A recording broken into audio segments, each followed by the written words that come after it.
Today's little lesson comes from the laundry room. I have some ironing to do, so I thought that you could join me as I iron some linen pieces as well as some cotton. I find that ironing linen when it's slightly damp is the best way to get out most of the wrinkles.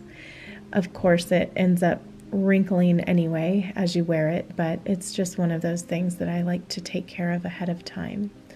So, have you ever felt this pull, almost a need, to share something with someone only to regret it not long after? Yeah, me too.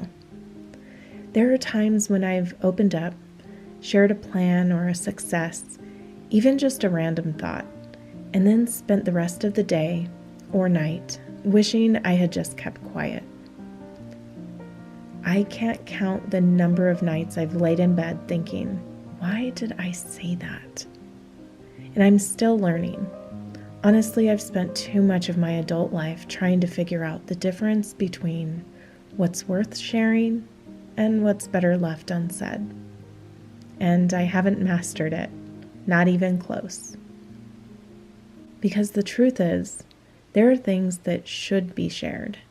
Stories that can help someone, truths that build connection, struggles that become lighter when spoken out loud.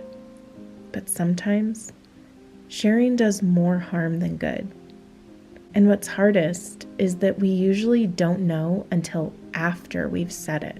If you haven't heard, I have created a new digital magazine called The Lady of the House Legacy. And I released it this past month of July. And I wanted to share a sneak peek of August's issue with you.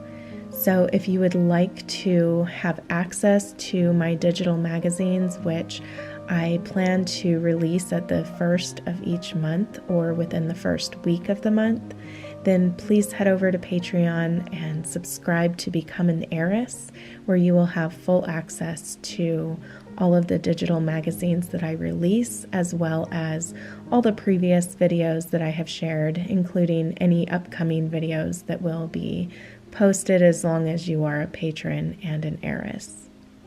So here's the question I keep coming back to. How do we stay honest without giving too much of ourselves away? Is silence sometimes the wiser choice? I think it might be. We live in a time where we're encouraged to share everything, online, in person, constantly. But the older I get, the more I value discretion. Not secrecy, but discernment. Protecting the parts of me that aren't ready or meant for public view. There's this idea that some topics, like money, politics, religion, are off limits in polite conversation.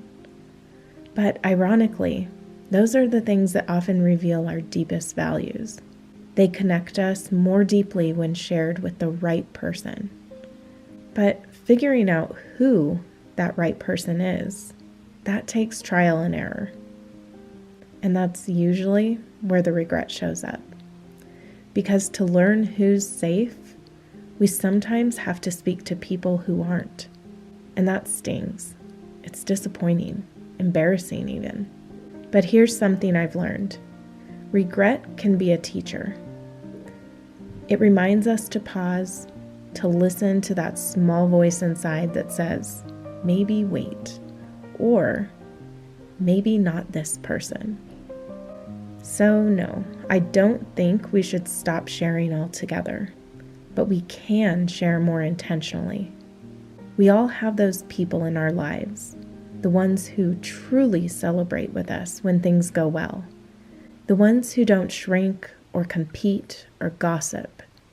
And then we have others, where the energy shifts when we speak and we walk away feeling off.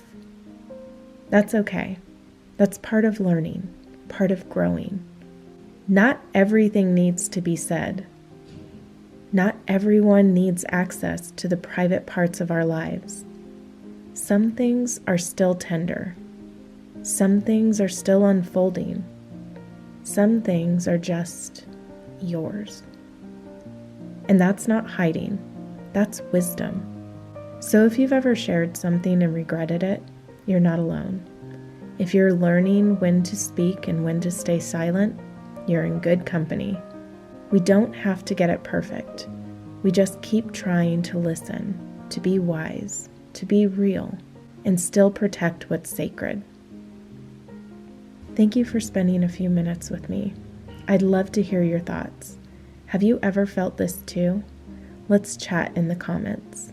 And if this resonated with you, consider subscribing or sharing it with someone who might need to hear it today. Take care, and I'll see you next time.